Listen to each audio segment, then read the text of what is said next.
DSC preparation కి మిగిలిన తక్కువ సమయాన్ని డిఎస్సి 2024 యాప్ లేదా DSC2024.com తో జాబ్ ని సాధించండి.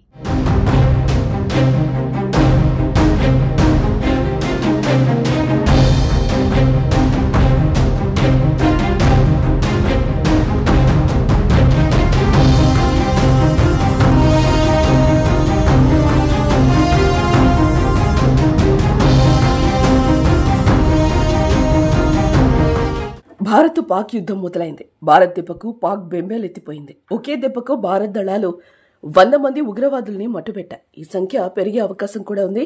పహల్గామ్ ఉగ్రదాడికి ప్రతీకార చర్య ఉంటుందని చెప్పి మరీ దాడి చేసింది. మంగళవారం అర్ధరాత్రి 1:44 ఆపరేషన్ సింధూర్ పేరుతో భారత్ మెరుపు దాడులు చేసింది. Indian army, Indian navy, Indian air force త్రివిధ దళాలు కలిసి పాక్ పై విరుచుకుపడ్డాయి.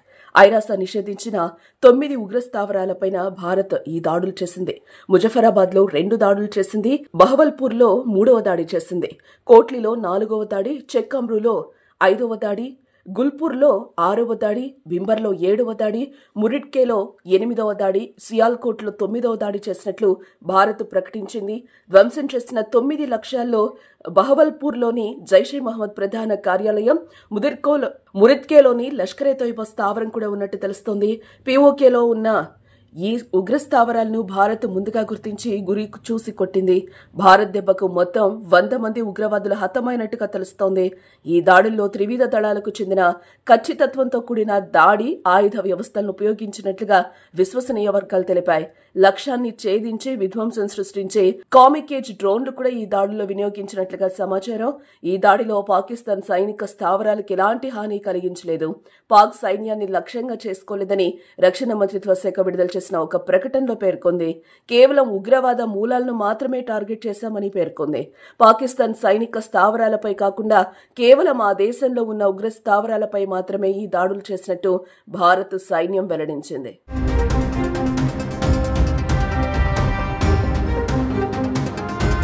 ప్రధాని నరేంద్ర మోదీ ఈ ఆపరేషన్ స్వయంగా పర్యవేక్షించారు. ఆపరేషన్ ముగిసిన వెంటనే జాతీయ భద్రతా సలహాదారు అజిత్ దోవల్, అమెరికా జాతీయ భద్రతా సలహాదారు మరియు విదేశాంగ కార్యదర్శి మార్కో రుబియోలతో ఫోన్లో మాట్లాడి తీసుకున్న చర్యల గురించి వివరించినట్లు సమాచారం. ఆపరేషన్ సింధూర్ పై పూర్తి వివరాలతో కూడిన ప్రకటనను సైన్యం త్వరలో విడుదల చేయనుంది. భారత్ మెరుపు దాడితో రగిలిపోయి బోర్డర్లో పాక్ కాల్పులకు దిగింది. పాక్ సైన్యంపై భారత్ కాల్పులు జరపకపోయినా తన బుద్ధిని మార్చుకొని దాయాది సరిహద్దు గ్రామాలపై విచక్షణరహితంగా కాల్పులు జరిపింది. పాక్ కాల్పుల్లో 3 భారత పౌరులు దుర్మరణం చెందారు. మన జవాన్ల కాల్పుల్లో పలువురు పాక్ రేంజర్లు హతమైనట్లుగా తెలుస్తోంది.